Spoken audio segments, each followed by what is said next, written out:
مثال کے طور پر لوگوں نے یہ چیز چلا رکھی ہے کہ اسلام میں یہ حکم دیا گیا ہے کہ دوسروں کے ٹیمپلز کو، مندروں کو، دوسروں کی عبادت گاہوں کو توڑ دیا جائے۔ نبی کریم صلی اللہ علیہ وسلم کے اوپر بھی یہ اعتراض ہوتا ہے کہ آپ صلی اللہ علیہ وسلم کی سیرت میں بھی یہ بات ملتی ہے کہ آپ نے عبادت گاہوں کو، دوسروں کے ٹیمپلز کو توڑنے کا حکم دیا۔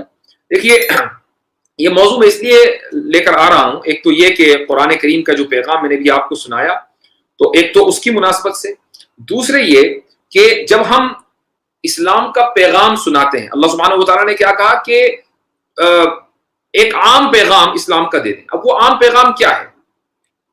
وہ عام پیغام یہ ہے کہ آپ اسلام کی جو خوبی ہے وہ ذکر کریں۔ اب جب آپ اسلام کی خوبی ذکر کرنے لگتے ہیں تو سامنے والا یہ کہتا ہے کہ اسلام میں تو بہت ساری قید و بند ہیں، اسلام میں تو ہیومن رائٹس ہیں ہی نہیں، ہیومن رائٹس کا وائلیشن اسلام میں ہوتا ہے، یہ تو ایک فرسودہ نظام ہے، ایک آؤٹ ڈیٹڈ سسٹم ہے، ہم اس آؤٹ ڈیٹڈ سسٹم کو کیوں قبول کریں؟ آج اس موضوع کے اوپر انشاءاللہ گفتگو کرنی ہے۔ تو میں جو بات شروع میں کہہ رہا تھا کہ نبی کریم صلی اللہ علیہ وسلم کی سیرت کے اوپر سیرت کا کچھ لوگ مطالعہ کرتے ہیں، اس لیے مطالعہ کرتے ہیں کہ انہیں وہاں سے کچھ چیزیں پک کرنی ہے، چیری پکنگ جس کو بولتے ہیں۔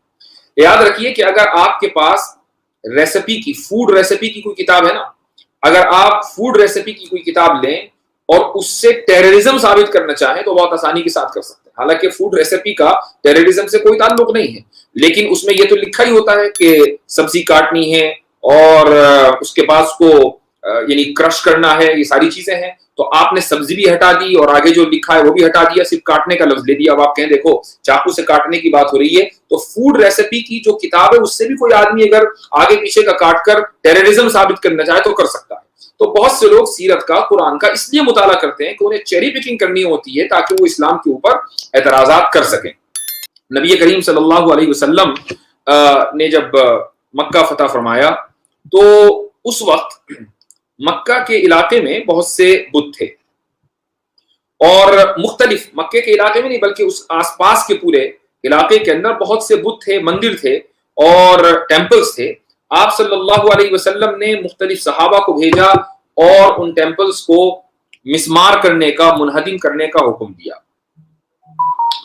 لات، عزا، منات، ود، یہ سارے وہ بڑے بڑے ٹیمپلز تھے، بت تھے کہ جن کو آپ صلی اللہ علیہ وسلم نے صحابہ کو بھیجا، خالد بن الولید کو بھیجا، عمرو بن العاص رضی اللہ عنہ کو بھیجا اور مختلف صحابہ اکرام رضی اللہ عنہ کو بھیجا کہ جاؤ اور ان ٹیمپلز کو توڑ دو۔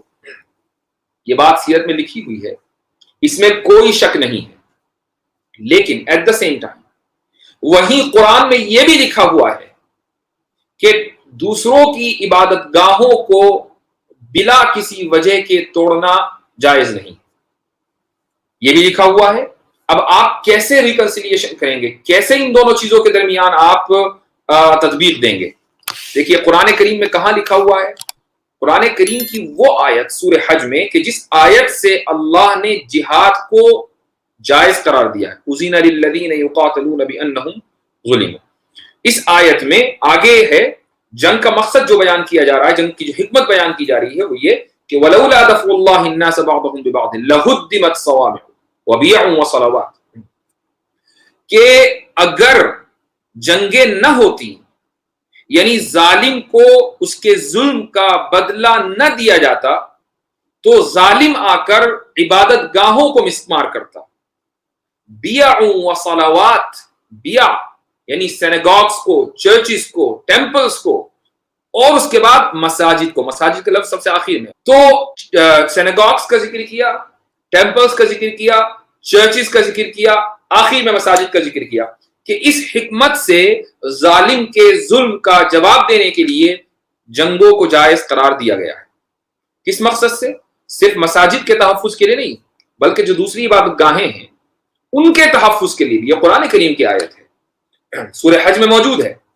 تو ایک طرف قرآن نے یہ کہا کہ مساجد کے ہی نہیں بلکہ جتنی بھی اس جگہ پر عبادت گاہیں ہیں جہاں لوگ اپنی اپنی عبادت کرتے ہیں، اگر آپ وہاں جائیں گے اور اگر ظلم کا جواب نہیں دیا جائے گا تو ظالم آپ کے علاقے میں آئے گا اور ان ساری عبادتوں کو مسمار کر دے گا، ان ساری عبادت گاہوں کو منہدم کر دے گا اور لوگ عبادت کرنے کا اپنا حق کھو دیں گے۔ اس لیے جنگوں کو جائز قرار دیا گیا۔ ایک طرف تو یہ بات ہے۔ دوسری طرف یہ ہے کہ نبی کریم صلی اللہ علیہ وسلم نے ان بتوں کو توڑنے کا حکم دیا ہے فتح مکہ کے بعد.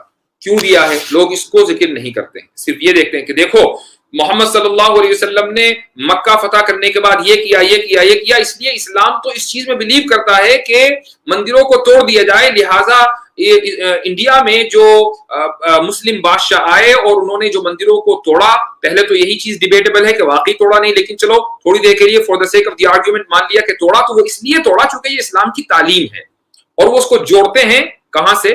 نبی کریم صلی اللہ علیہ وسلم کی سیرت سے. تو میں نے جیسے کہا کہ فوڈ ریسیپی سے آپ ٹیررزم بہت آسانی کے ساتھ ثابت کر سکتے ہیں. آپ صلی اللہ علیہ وسلم نے ایسا کیوں کیا؟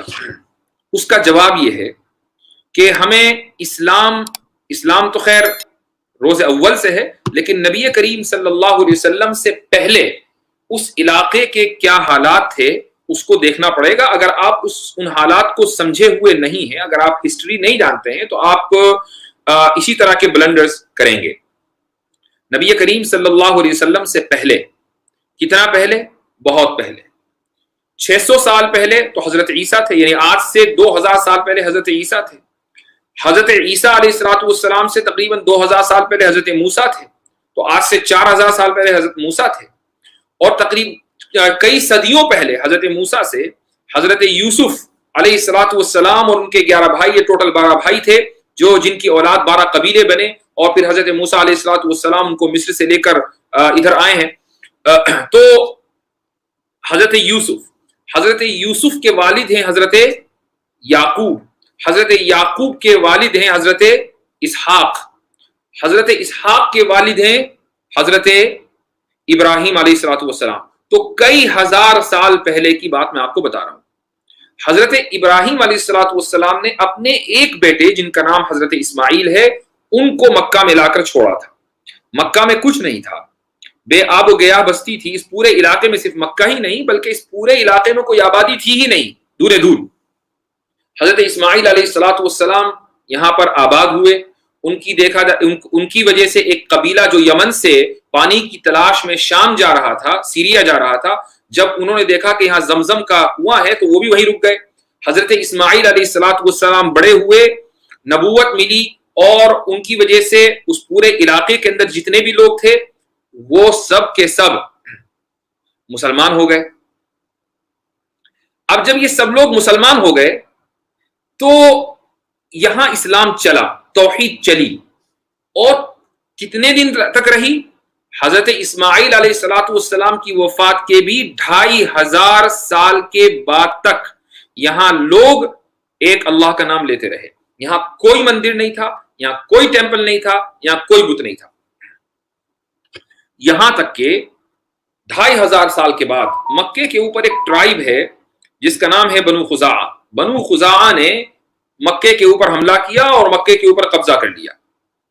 اور وہاں اس ٹرائب کا ایک لیڈر تھا جس کا نام تھا عمر ابن لحا.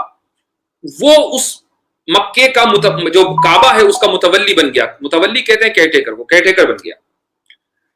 اس کے بعد یہ ہوا کہ وہ شام گیا، سیریا گیا، اور وہاں جا کر اس نے دیکھا کہ لوگ بت پرستی کر رہے ہیں. اور اس نے دیکھا کہ 5 خصوصی بت ہیں کہ جن کی لوگ پوجا کر رہے ہیں. اس نے دیکھا کہ یہ تو بڑا اچھا سسٹم ہے. خامخواہ ہم اس خدا کو پوچھتے آ رہے ہیں کہ جس کو ہم دیکھ ہی نہیں سکتے، ان کو تو 5 کو ہم دیکھ رہے ہیں. تو وہ ان بتوں کا ریپلیکا لے کر آیا اور کعبے میں اس نے لا کر ان کو نصب کر دیا. اور چونکہ وہ لیڈر تھا اور ان لوگوں کا زمانہ حضرت اسماعیل سے بہت دور چلا گیا تھا، 2500 سال کا گیپ آ گیا تھا، تو وہ جو تعلیمات تھی حضرت اسماعیل علیہ السلام کی وہ اتنی فریش نہیں تھی. یہی وجہ ہے کہ مکہ میں بت پرستی کا رواج ہو گیا. لیکن چونکہ اس زمانے میں بھی مکہ سینٹر تھا اس پورے علاقے کا، تو لوگ وہاں عبادت کرنے کے لیے آتے تھے. انہوں نے دیکھا کہ یہاں بت رکھے ہوئے ہیں تو وہ اس کا ریپلیکا بناتے تھے، اپنے اپنے علاقوں کے اندر جا کر نصب کر دیتے تھے.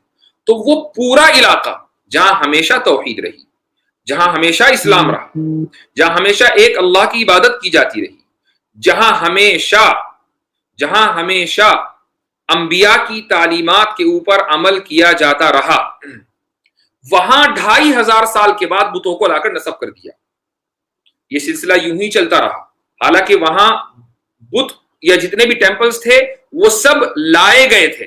ایسا نہیں کہ لوگ جو ہے وہ نیچرلی مشرک بن گئے ہوں، بلکہ وہ پورا علاقہ اسلام کا تھا. اور یہ آپ صلی اللہ علیہ وسلم کے دور سے نہیں بلکہ حضرت ابراہیم علیہ السلام کے دور سے وہ اسلام کا علاقہ تھا. وہاں کبھی بت پرستی نہیں ہوئی تھی، لیکن بت پرستی کو مسلط کیا گیا، لوگوں کو بے وقوف بنا کر مسلط کیا گیا.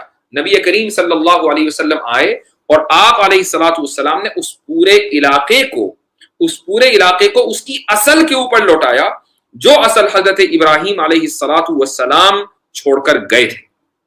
یہ وجہ ہے کہ ان بتوں کو، چونکہ وہ کعبے کے نام کے اوپر، کعبے کے بتوں کے نام پر ان کی پوجا اس علاقے میں ہو رہی تھی، اس لیے ان بتوں کو توڑا. ورنہ اگر یہی بات ہوتی، دوسرے مذہبوں کے عبادت خانوں کو اگر مسمار کرنا اسلام کا مقصد ہوتا، تو نبی کریم صلی اللہ علیہ وسلم تو مدینہ تشریف لائے تھے اور مدینہ میں آپ کے پاس حکومت تھی. وہاں یہودیوں کے سینیگاگس کو نہیں توڑا گیا، عیسائی بھی ان کے اس علاقے کے اندر رہتے تھے، ان کے چرچز کو نہیں توڑا گیا، بلکہ ان کے ساتھ معاہدے کیے گئے اور ان کے چرچوں کی اور ان کے سینیگاگس کی حفاظت کی گئی. قرآن خود کہتا ہے کہ اگر جنگوں کا نظام نہ ہو اور ظالم کے ظلم کا بدلہ نہ دیا جائے تو چرچوں کو، سینیگاگس کو، ٹیمپلز کو اور مسجدوں کو لوگ مسمار کر دیں. یہ اس بات کی دلیل ہے کہ اسلام بغیر کسی وجہ سے دوسروں کی عبادت گاہیں توڑنے کی اور ڈیمولش کرنے کی اجازت نہیں دیتا. ہاں اگر جینیوئن ریزن ہے جیسا کہ میں نے بتایا تو بات الگ ہے. وہ اس سے بڑا جینیوئن ریزن اور کوئی نہیں ہو سکتا کہ لوگ آئے باہر سے، بنو خزاعہ کے لوگ باہر سے آئے اور انہوں نے ایک ایسی جگہ جو ارض توحید ہے کہ جہاں اللہ کا نام لیا جانا چاہیے تھا، وہاں لا کر بت نصب کر دیے. تو بتائیے اس جگہ کو بتوں سے پاک کیا جائے گا کہ نہیں کیا جائے گا؟ اس لیے آپ صلی اللہ علیہ وسلم نے کچھ لوگوں کو بھیجا کہ اس جگہ کو اس کی اصل پر لوٹایا جائے جو حضرت ابراہیم علیہ السلام کے زمانے میں